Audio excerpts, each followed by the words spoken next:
It is Sunday morning and I released the third video in this series on building the workbench. I did that on my main channel. And the reason why I did that, because I've been posting them, like this is an exclusive build series that I've been posting on Patreon and Locals.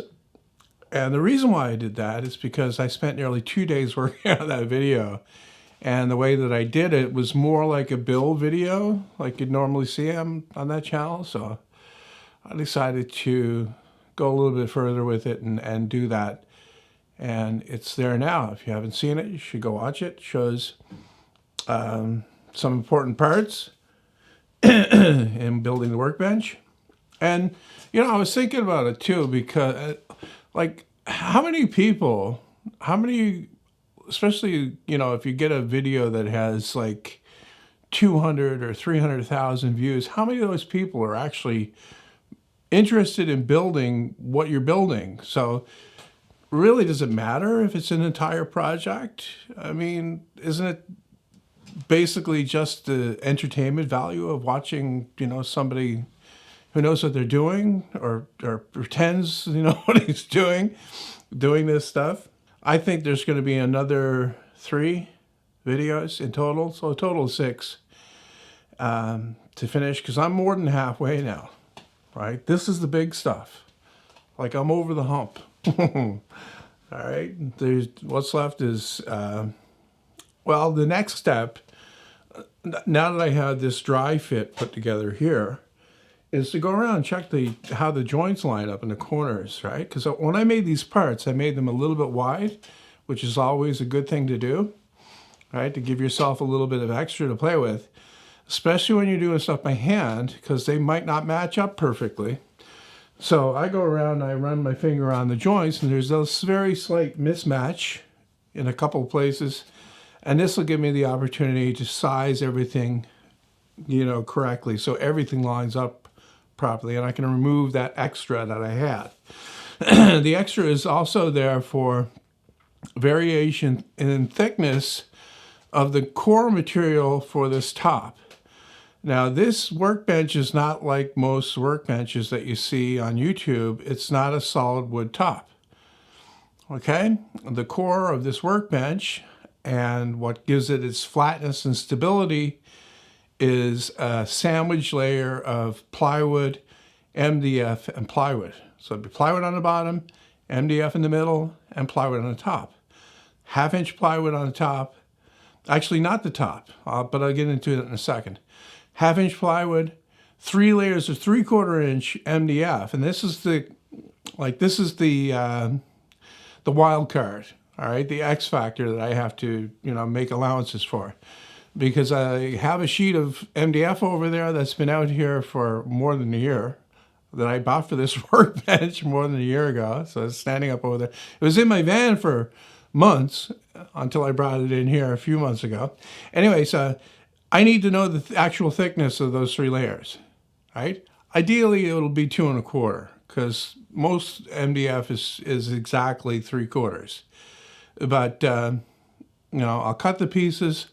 I'll put them together dry, and I'll measure that thickness, and that'll give me how much this needs to be. What I talked about, not the top, the plywood not being the top is actually a layer of 1/4-inch to 5/16, however much it takes to fill in what's left over, okay?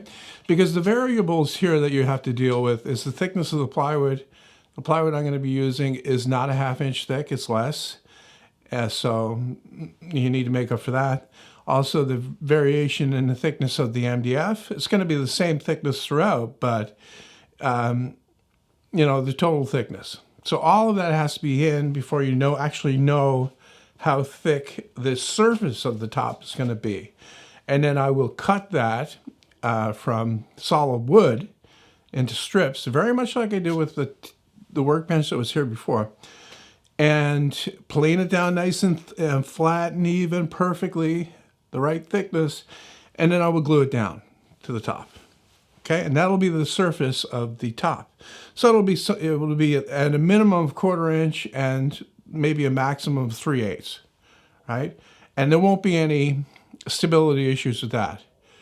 the glue will lock that to the plywood underneath, and it won't expand and contract. So that is the big benefit of this. Like, those are the two big benefits of this workbench: the flatness of the top and the dimensional stability of it.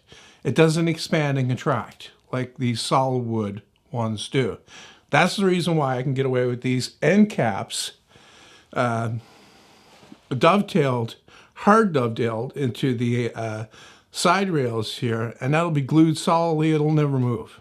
Okay, so it's gonna be a nice looking workbench. And you know, while I was cutting the parts for the dovetails, I kept saying, boy, wouldn't it be great to have a vise to use for that. And so this one has two. It has the wagon vise, which is right there. And I got a little bit tricky with the, I've just taken everything apart. And now I can show you what I was talking about with the bench dog. See, this would be impossible to pull up from on top because there's no way to grip it. And then if there's something in the way underneath, you can't reach underneath and push it up like you normally would. Okay?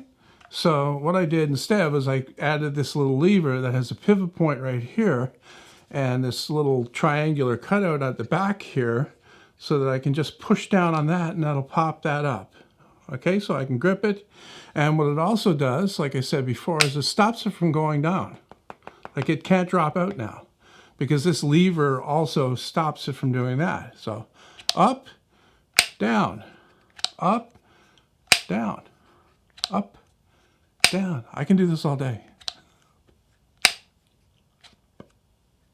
Yeah, there's one vise here, shoulder vise there. I've already had questions about why shoulder vise and not a leg vise. I never did like those leg vise type ideas. They're too complex. The advantage of the shoulder vise is completely open, right? So there's nothing in the way. There's no bars or anything. It complicates the build of the bench, but I think that the benefits that it has far outweigh that. All right, because like I said, it's completely open. You can slide anything in there, clamp it down tight. Also, the pad will conform somewhat to pieces that are not exactly flat. Okay, unlike one of these, unlike the one that I had before, which I'm really missing, actually, the quick release one that was used right here, you know.